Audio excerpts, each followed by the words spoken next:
I'm distinctly honored to moderate now panel number 2, which we're calling the role of data science. Joining us today are 3 experts in this topic.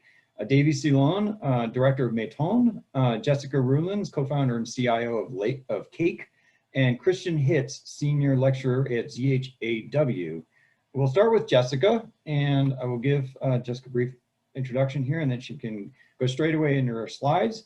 So Jessica Ruelens is an applied data analytics specialist with over 10 years of international experience in applying analytics in retail, telco, and finance. She's co-founder and head of data at Cake and gives guest lectures at the Catholic University of Leuven. Her passion lies in analyzing human behavior and creating value from raw data.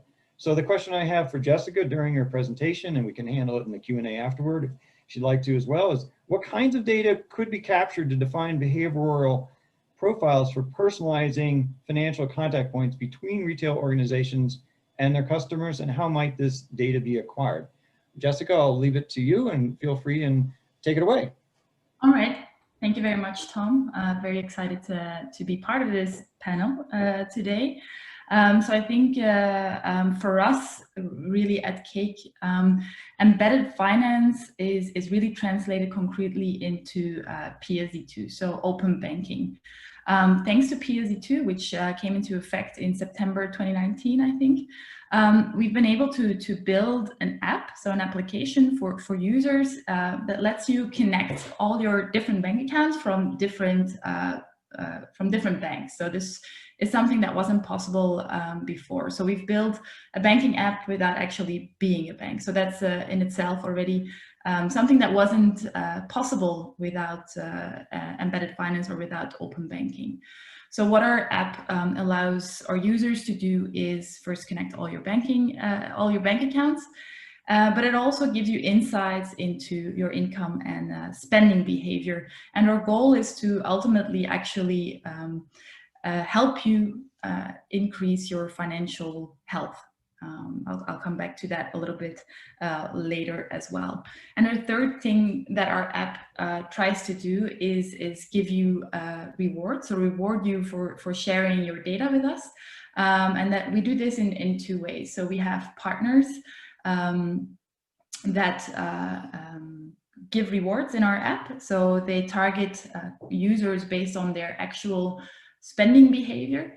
And we also have partners that look into reports that we create on our users' data, all aggregated and anonymized.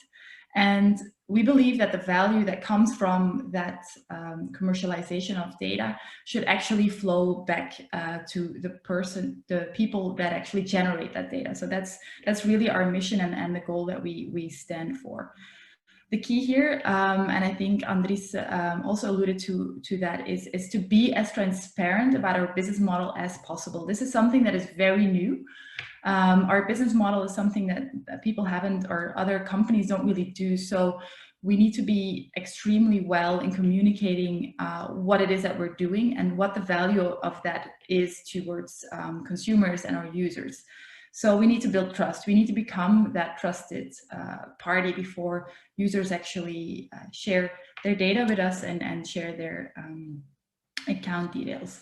So a few challenges. As I said, PSD2 is new. So when we started, what we saw is that even though PSD2 was in effect in September 2019, very few banks were actually ready for this. So even though they had their APIs or set that their APIs were set up, we didn't really see a lot of good data flowing into our app. So that was a big challenge, and I think it's a challenge for a lot of first movers in this space, especially with new technology. And it's improving, but it's a very long process, especially because we're working with big banks a lot of the times, and obviously there's also not a really good incentive for them to become better at this, because it's regulation, it's imposed on them, and the value for them is really low. On the contrary, the value is actually negative for them, because a lot of the opportunity that lies in the data that they've had the privilege to before, that they were the only ones that had the privilege to before PSD2, can actually now be harnessed by third parties. And another challenge that I alluded to as well before is that people are not used to sharing their account data, and especially not with another party that is not their bank. So we need to become a trusted party. And that is one of the biggest hurdles our users have, and especially with all these warnings around phishing and fraud. It's something that is so new that we need to be able to communicate very well to our users and to consumers in general what the opportunities are that these new technologies hold, but also what the threats might be. So, but when you do have the courage to install our app and link your bank accounts, and then now you can progress to the next slide. We offer you an app that allows you different views on your financials. So what we try to do is actually go from very unstructured data to structured data. And that in itself was already a challenge. So on the consumer side, the benefits that PSD2 now poses is that we are able, or a third party, doesn't need to be us, is able to analyze this data. And that third party can have different incentives or different goals than a bank has. So traditionally, banks have had the sole access to this data, and their goal or their mission was usually to sell more bank products to their users. I don't know a lot of banks that have had an improvement of their users' financial wealth as a goal. So I think that's a really great benefit. We can now produce or develop these products that are actually using the data that our users and consumers are producing, and presenting it in a way that enables consumers to actually take a good look at their spending behavior, and are maybe even able to improve their financial wealth. So that's a big benefit, and a challenge that we face, or that other operators in the space might face as well, is how do we turn these insights into actionable insights? So it's one thing to show you how much you're spending on different categories, on different merchants over time, if you're spending more or less, but it's another thing to actually help people make better decisions, because what is a good decision for me might not be a good decision for someone else, because personal finance is at its core very personal. So it's really hard to determine for someone else what good financial health is. So we try to say, okay, the first rule is you need to spend less than you earn. That's rule number one. But how do we motivate people to do that? So some of the ideas that we have in our head that we want to bring to fruition in the coming months is actually showing you a view on your spending behavior and comparing it to your peers as well. So not only over time, not only per category, but also looking at peers. So people around your age with the same life stage in the same region, are they spending more or less on this category or on this merchant than you? And can that be something that intrinsically motivates someone to spend less, or will it maybe even do the opposite if people have a feeling that they should be spending more on a specific category? So that's one challenge, to really translate this data into actionable insights for users to increase their financial wealth. And then there's also the reward system. So as I mentioned, we have a number of different partners that can set up offers straight into our app, but the rewards are actually incentivizing you to spend more money. So how do we marry up our goal of making people financially healthier with rewarding them for spending? So my maybe utopian idea and something that we want to work on in the future is actually how can we marry up the offers that we have, or the different offers that a user has, with their financial goals?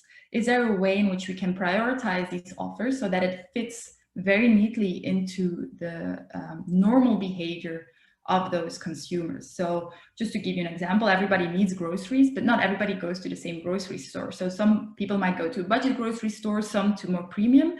So if we see that people spend in a budget store anyway, we can make those offers for budget grocery stores more prominent in our app, so that they actually can go about their daily lives and just earn money while not even paying attention to our offers, so that our offers are so tailored to our users that it has become something that you don't even have to think about. So AI and machine learning obviously has a really big role to play here. So without AI or machine learning, we wouldn't be able to go from raw data to insights. But it's not a magic wand. And I think Andries mentioned this as well. Users are, they have really high expectations today because they're used to Google and they're used to Facebook and they're used to Instagram or Amazon. So when sometimes we get it wrong in our enrichment, and people don't understand that it's a really hard thing to tackle, and it hasn't really been done before. So transactions, they're very heterogeneous. We have a big shoe retailer, for instance, in Belgium, and their terminal names, or the thing that we use to base this enrichment on, is actually just a duplication of the city name. So it has like Brussels, with different types of separators in between, and there's no mention of the name of the shoe retailer anywhere. So these are the kind of things that we're dealing with on a day-to-day basis, where we really rely on our user to tell us what a transaction is and what place or merchant we can attach to that. So we rely on them giving feedback to us about that transaction, and this enables us to build a really rich data set. And it's only when you have that rich data set that is enriched that I think you can really start harvesting the value that lies within that data set. Then on the business side, yes, you can move to the next slide if you can, thanks. So on the business side, I think a lot of the benefits have been already discussed as well. So what we have, because our users share their data with us, is a very granular view on consumer behavior, not only on their spending behavior, but also on their income sources. For retailers, this can become very interesting. So we've got data on where your customer goes when he's not coming to your store anymore, whether a user or a customer is churning because he hasn't been to your store for a long time. We can start calculating churn probabilities for each retailer individually or for each store individually. We have life stages, because combining spending and income data gives you a very good view on what kind of household someone has, whether they have a car, how much they drive. Also customer lifetime value. We even have customer lifetime value of customers of your competitor. So if you want to do targeting, it could be really interesting to actually go to only the high customer lifetime value customers of your competitor, and not just go for the cherry pickers that actually just go for the deals.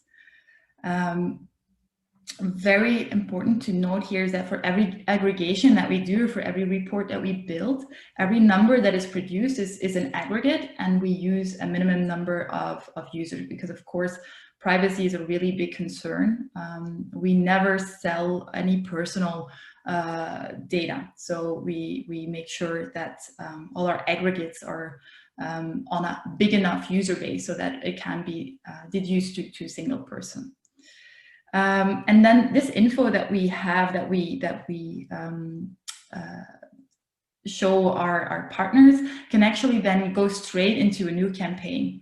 So all of the info that we have to report on, we can also use for next campaigns measure ROIs on different target audience and things like that.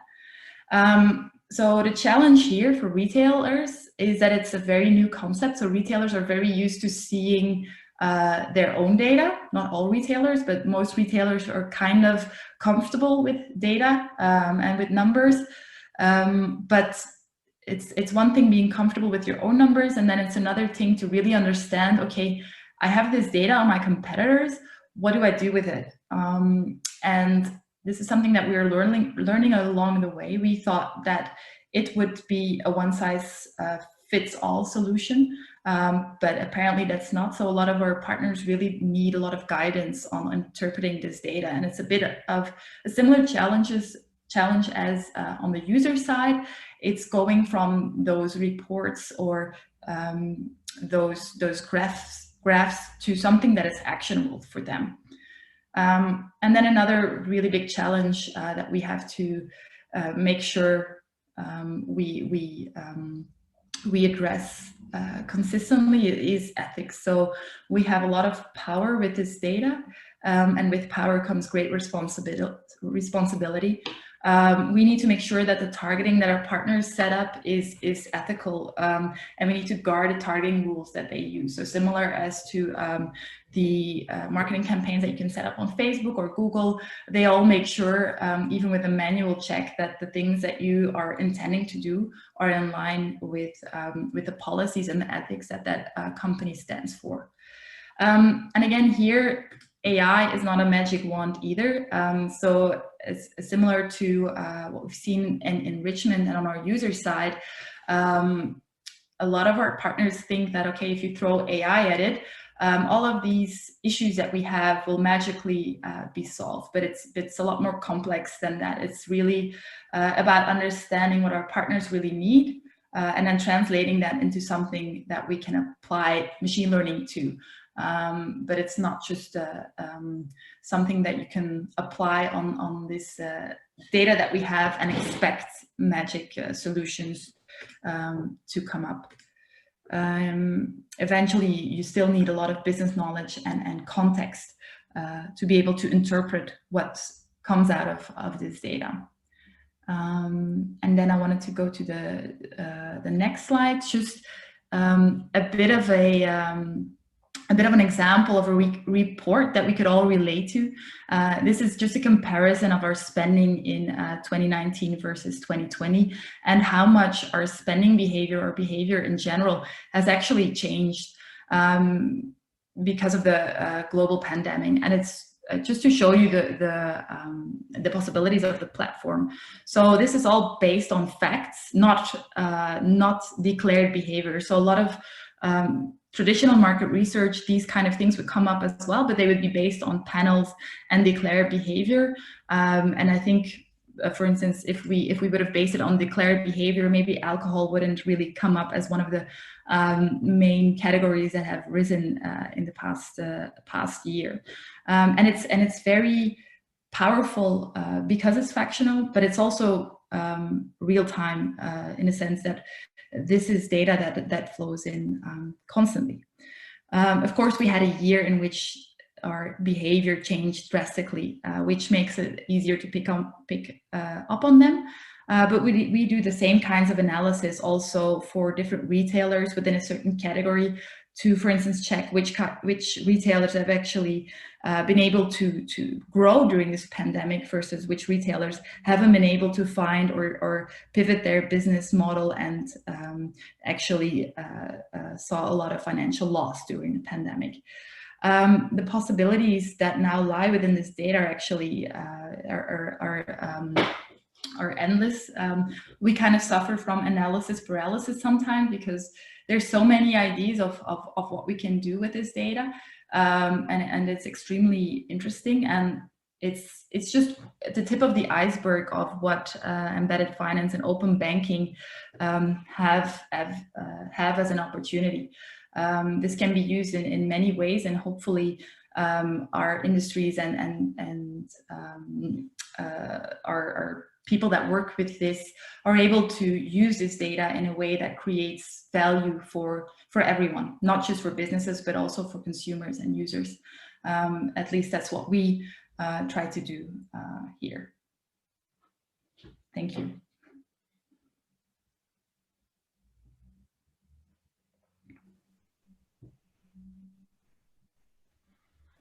Thank you, Jessica. That was wonderful. Let me go back to, there we are. So we'll move on to Davy next, and come back and address some great questions from the Q&A, Jessica, at the end of the hour. So Davy, if you could go off video, and I'll be introducing you too. So Davy is a data scientist, lecturer, mentor, and book author with over a decade of global experience. He's director of Maiton and is a principal and lecturer with the Business Analytics Institute. Davy's passionate about data, cities, startups, freedom, and the greater good. And so a question in general for Davy, perhaps he can address this during his comments or at the Q&A, is how can the data from embedded finance lead to enriching the customer journey?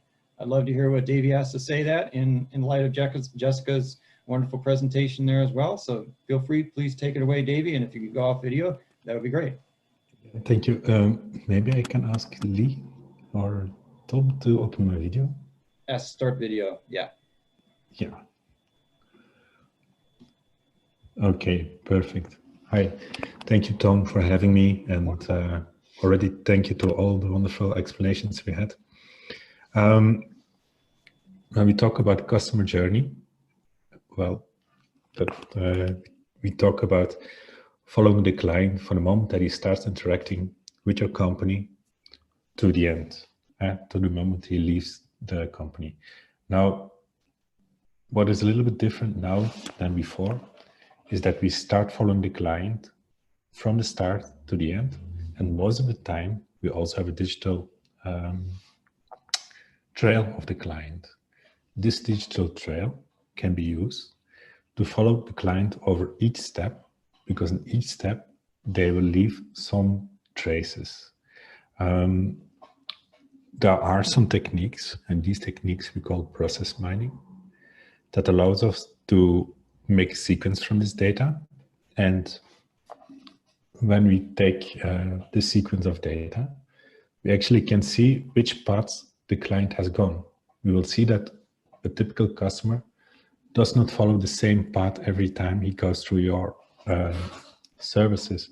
It can be that when you talk about buying a car, that some clients will go to the website, go to the shop, buy a little bit, take an insurance, and other will come directly into your into your store and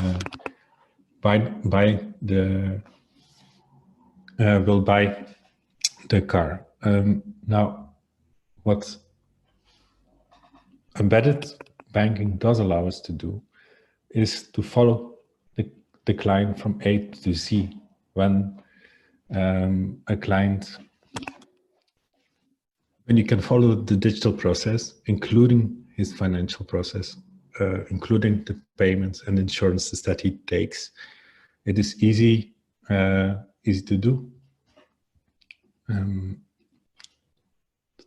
Let me check 1 second. Yeah.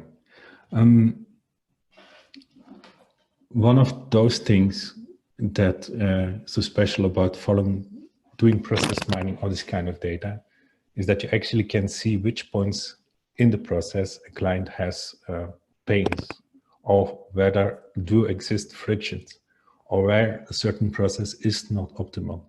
You can see that a client often can churn a certain point because it's just too difficult to do the payment. If you know that a client is paying, and at the moment he follows through the process, he gets to the point where he is paying, and then you see that many people are churning. Well, that's a good indicator that, for instance, your payment is a candidate that you can actually take embedded payments as a solution to optimize your customer experience. This, in the end, can also help you with improving personalization. By looking at the total trail, you can actually give every person the best pathway through your services. It can be that some people like to go, that some people prefer convenience. Some people will prefer online and have the adapted services and payments, the adapted services and the adapted payment methods available there.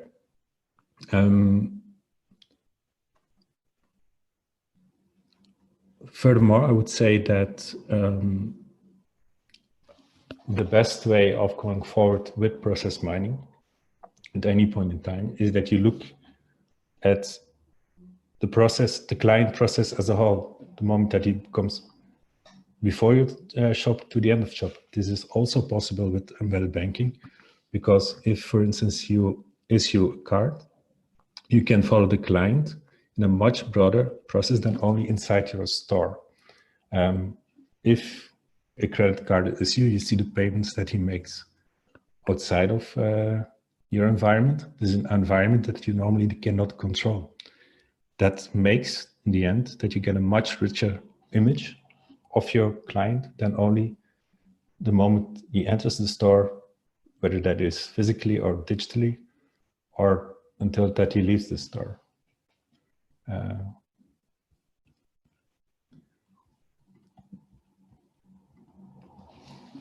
think that would be my answer, Tom.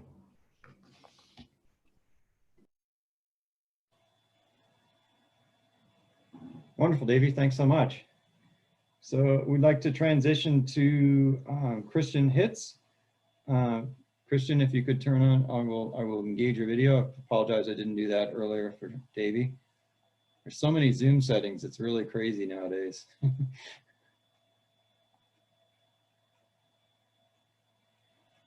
Christian, if you could unmute yourself too. So, you don't hear me. You hear me now? Christian is a senior lecturer at ZHAW and managing partner with AITG AG. He holds a PhD in business economics and management and has over 20 years experience in business intelligence. We're thrilled to have you here, Christian. And Christian, question for you, we could answer during our opening comments or during the Q&As. To what extent could data science change the way retail organizations look at financial processes? Take it away, Christian, and look forward to hearing your comments. Thank you. I will share my screen. Let's hope this works. Okay. So thank you for having me. And I'd like to start with a few things. Before I will answer your question concerning what does it mean to a retail business, I want to emphasize a little bit that for data scientists, it is a very good time at the moment. It is caused by various things that happened in the last, various things on paradigm shifts that happened in the last 20 years. And I want to emphasize this a little bit, that you understand why these paradigm shifts will change data science, or make it more easier on one hand. We have more freedom to do things, and it starts all with the decentralized ecosphere. Many companies start to decentralize themselves. It allows them to verticalize their business, look the whole value chain, track the whole value chain. And there are two major technology game changer which are important to understand.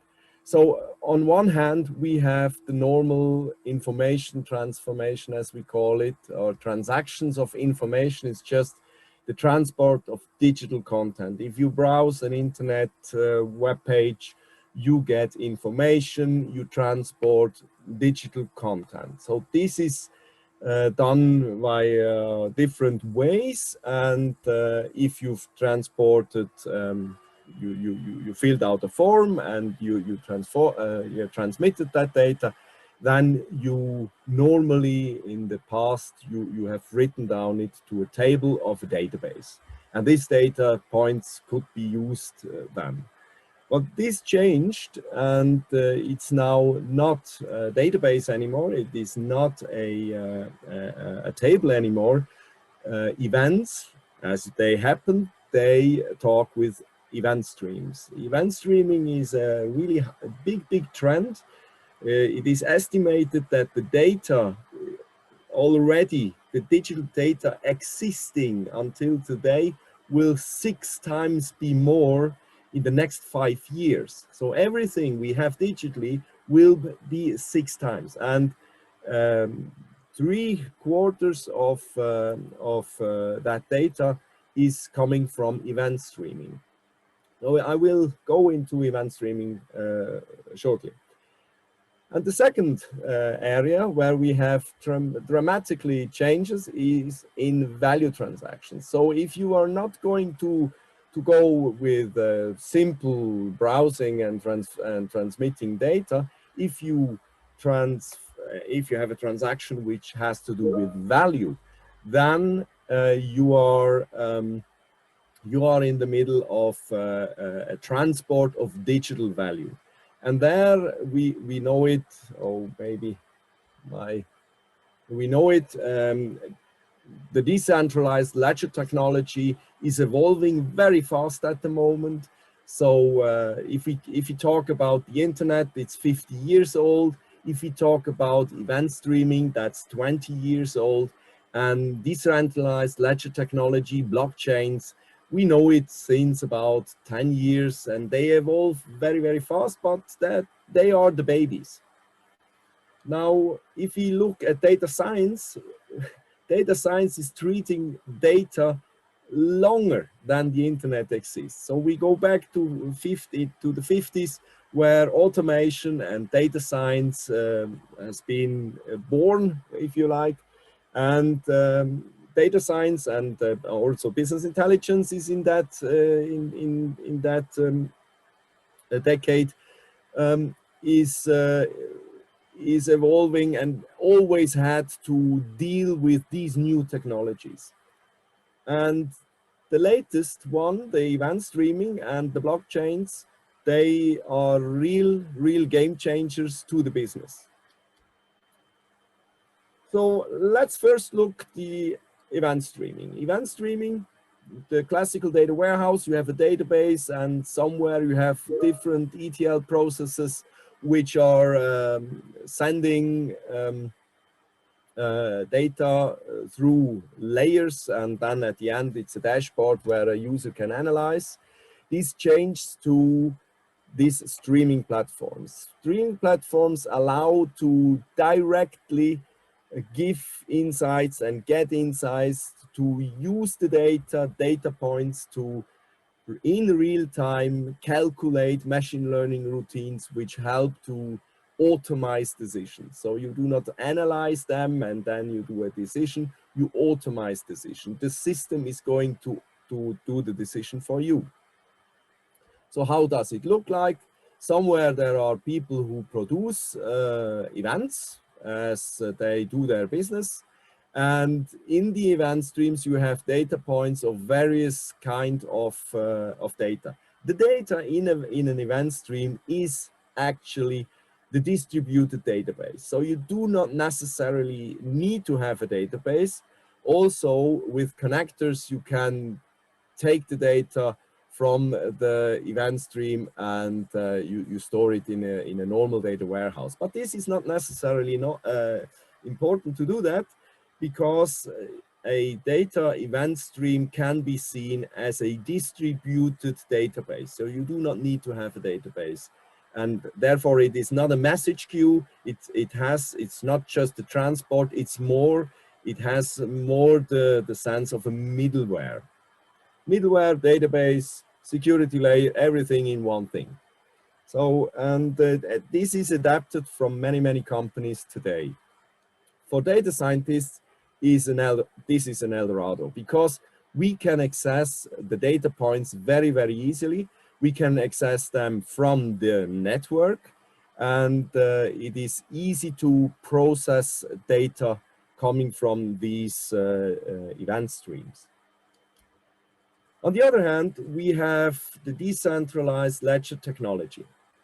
I took this white paper from the NEAR protocol because the NEAR protocol is one of the youngest protocols available, and it's also a blockchain which solved many problems. One of the one I want to mention is it is the first blockchain which is climate neutral.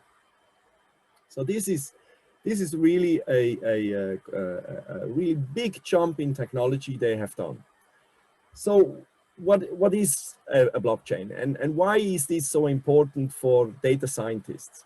First of all, they also do these data points. Again, we have value transitions. These value transitions are embedded. Maybe we have it here. No, on the next page you will see it. We have these data points which come from the transactions done in the blockchain. A blockchain is nothing else as a highway, a protocol as TCP/IP. So the technology, the base layer is nothing else than a highway, and the pavement of the highway can be seen as the primitives. So how to use the highway is through primitives. They are really simple assets, accounts, the transactions, and the verification, of course, is stored in the blockchain. And on top of the blockchain, there are the use cases. They are called smart contracts, context-specific applications, adapted applications, and the application can be, on one hand, a user-facing app, with the wallets you know maybe already, but it can also be just services which talk to each other. Now, for data scientists, these smart contracts are really important. Why? Smart contracts are not smart. Smart contracts use so-called oracles, and these oracles give the intelligence to the smart contract. So a smart contract can execute, but only if all the circumstances which needs to be met have a green light. So there are, we can call it traffic lights, and these traffic lights make the contract smart. An oracle can also be just the information how warm it is, but very often it is an evaluation or a prediction or a condition which needs to be met in order that the contract can be executed. And of course, since this is a 10 years old story, there is a lot which needs to be solved. There are a lot of technical issues that needs to be solved. And also, of course, there is a lot of discussion whether there is trust in these things. But here we see also this event data. Event data is also a part of that. And on the other hand, who is doing these oracles? Who is going to make these predictions?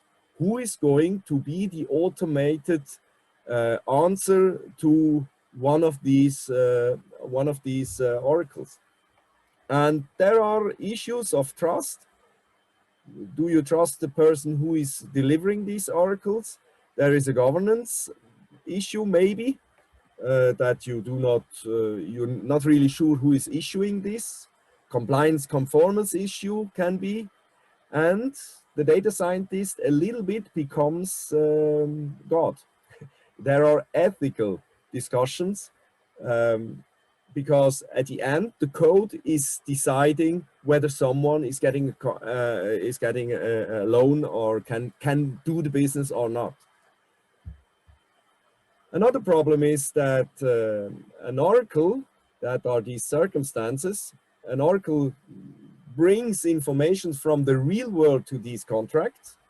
And on the other hand, there is a problem that blockchains are distributed, but the problem they are solving is much likely to be local. So you buy a house and that's local, it's local law, it's all local, but you might use a smart contract to do that. Now, what are the challenges for data scientists? First of all, there is a lack of data scientists. In Europe alone, it's estimated that 100,000 developers are missing. There is a huge gap also on data engineers. Data engineers need to do the work together with data scientists. And of course, on the business side, the savviness of data is not well established. They cannot really make these insights usable for the business. So the business need to think in data first to use these emerging technologies. On the other hand, we have the problem that companies become more not really legal entities. So the society, the social economic systems evolve very, very fast at the moment, and the business is not run really by a certain company. It's more based on a system of companies, or a system without companies at all. And classically, the organization is like a top-down organization where you have a CEO and you have staff. This top-down management structure is well known and everybody uses it. But there is a legal entity, and there are employment contracts, and there are salaries. Already these projects in this crypto space are so-called decentralized autonomous organizations. So you do not really know who is doing the work. There is no centralized legal entity.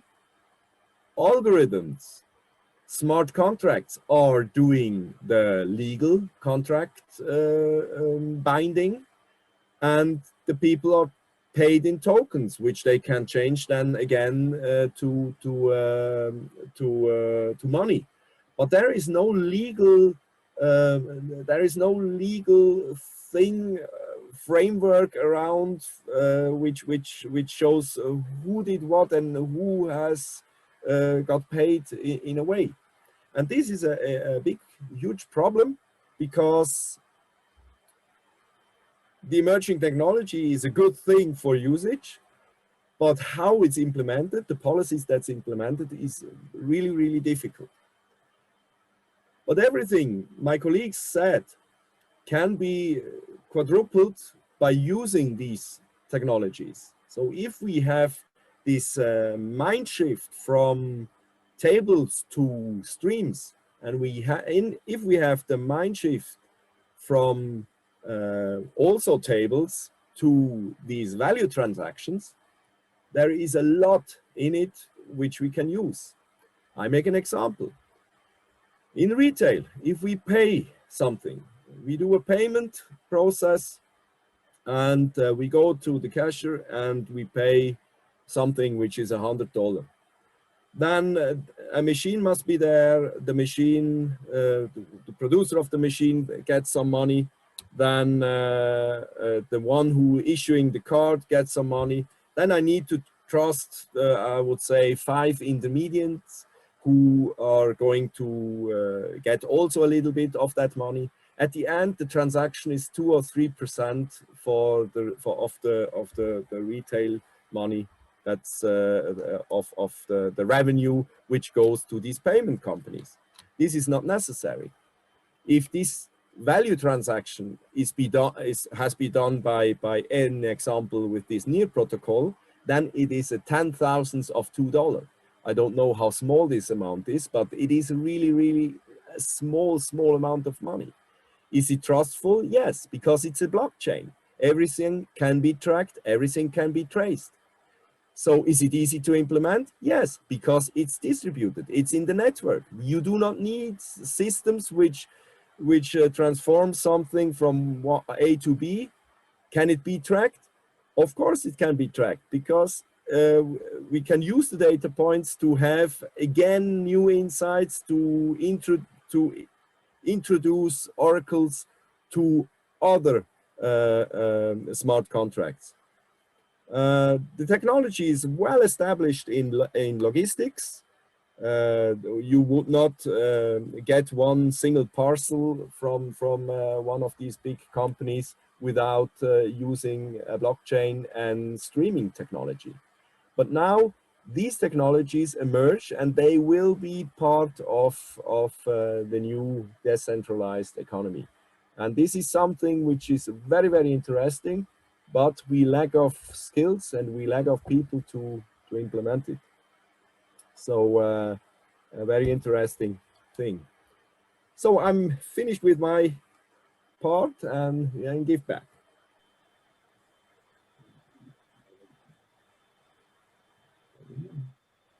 Yeah, wonderful. So thanks so much for all of your insightful presentations. That was really great. It's fascinating to me being a little bit on the outside looking in this space just to see all the amazing things that are being done at Cake, at ZHAW, and within the other spaces, just to see how it's all developing. A couple of questions on the chat and Q&A, one specifically to Jessica.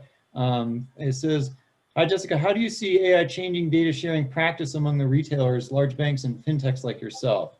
Do you see banks gaining more control over data they share, or would you bet on the aggregator getting more control?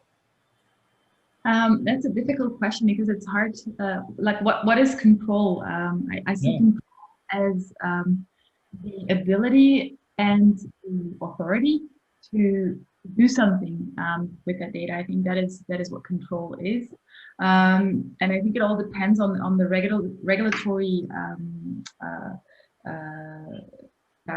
sorry, can't come to the English word, but the regulatory rules and policies that are going to be in place, and I think that is really the key that is going to determine who has control and who has that ability to use that data for the different purposes that it can be used. So it's really hard to say in which direction it's going, but I think the control, it's not necessarily that you have to share, and if banks gain more control, then the aggregators have less control. I think it's going to be a combination that is more or less really dictated by policies and procedures that are built around how can we extract value from the data. And varies by country too. Here in the United States, our regs are quite different than the GDPR and especially quite different than China and Asia. And so it's interesting to see how the regs are all shaking out, regulators and regulatory framework. I believe that's the word you were looking for, framework. Yeah. So. If I can add to Jessica, maybe.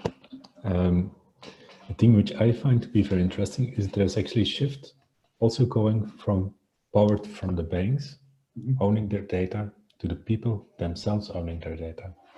They actually are able to monetize in many ways on this data, but also to profit from the insights. One of the spaces where you see a lot of things happening is in these financial wallets. So in the personal finance space, looking at what do I spend money? And people are getting insights that they actually use to make their lives better, to compare themselves like in Cake with peers. Do I spend too much money on wine, for instance? Or do I spend too much money on clothes? Or am I really, is it normal, right? Next to this, because many other companies can also do something with this, you can get rewards for what you're doing. For instance, with Cake, if I understood well, is that you get to share your data, and on the insights, the aggregated insights of your data, you actually sell insights to other companies, but you get back part of the revenue. You get rewards for what you are doing. So the power shifts a little bit towards the person itself also, not only within the companies, I would say. Absolutely. I think that's a major benefit of GDPR and PSD2, that the control actually is not only in the hands of people or entities that store the data, but into the hands of the people that actually create the data. Yeah. And they can shift that control over to any third party when they wish to.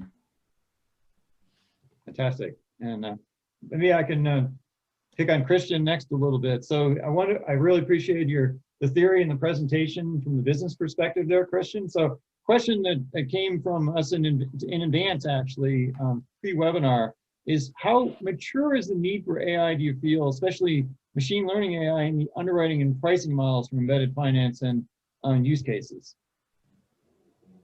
You'll have to go off mute. Yeah.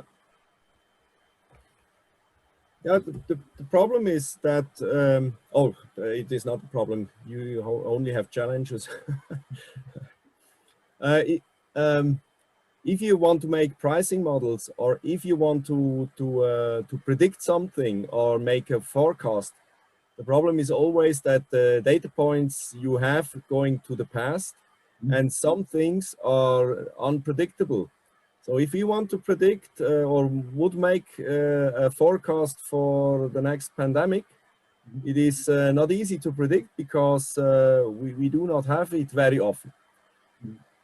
So this is something which makes it difficult to generalize this.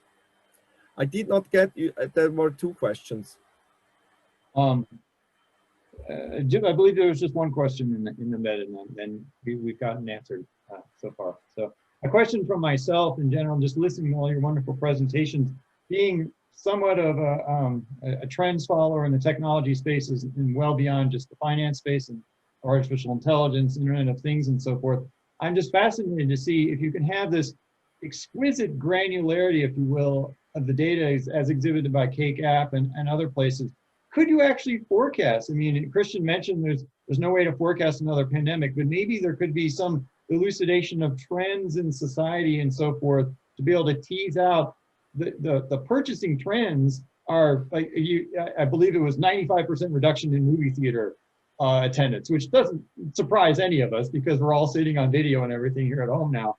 But could you forecast that? Is there an uptick on certain purchasing things or downticks on other things and be able to forecast a few months out, and maybe even be able to use that for the retail industry to say, hey, you may want to stock more of this or stock less of this and so forth as a value add to the retail industry itself?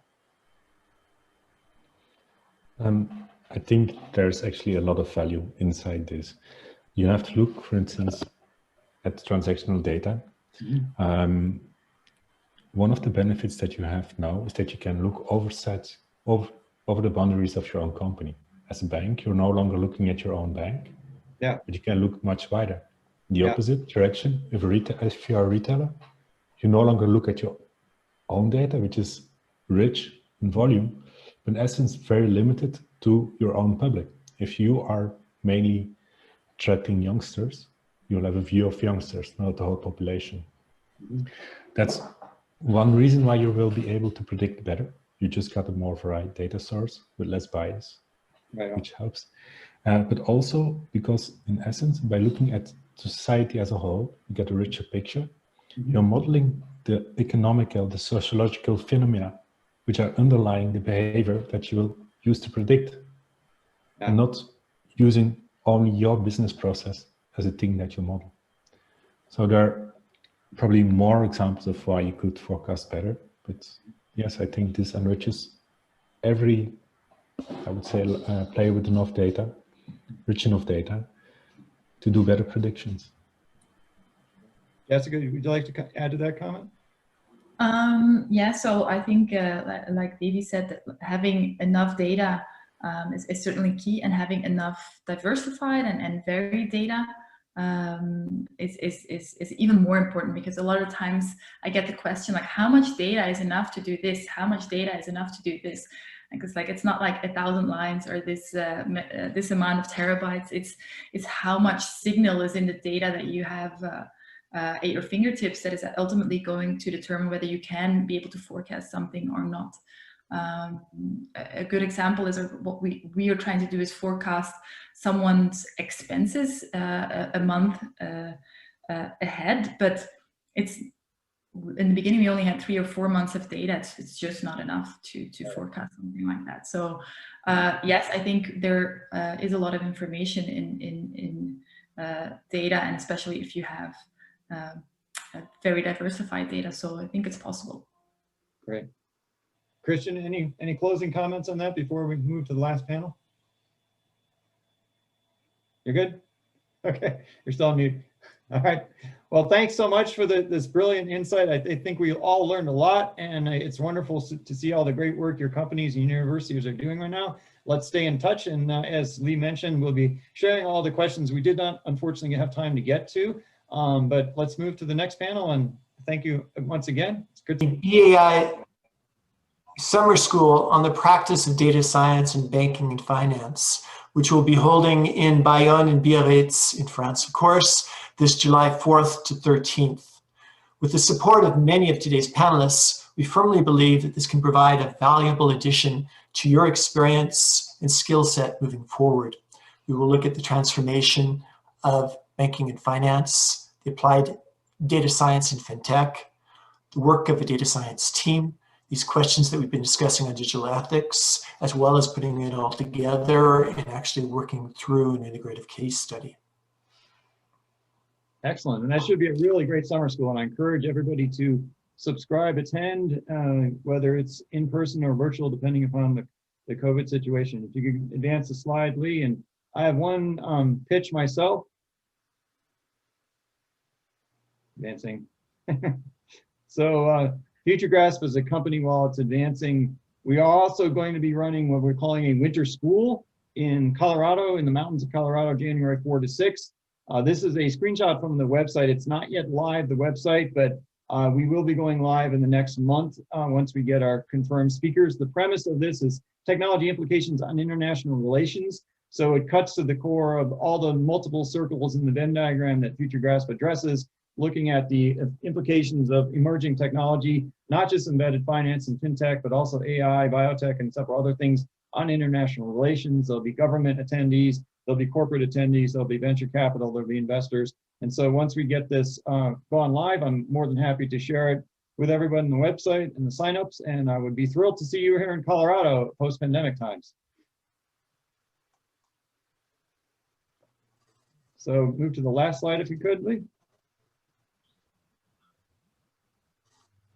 Then, there we are. So in closing now, Lee and I would like to again thank all the expert panelists and attentive attendees today. We learned much about finance as a service, and I hope sincerely we can all transition this into future collaborations among us all.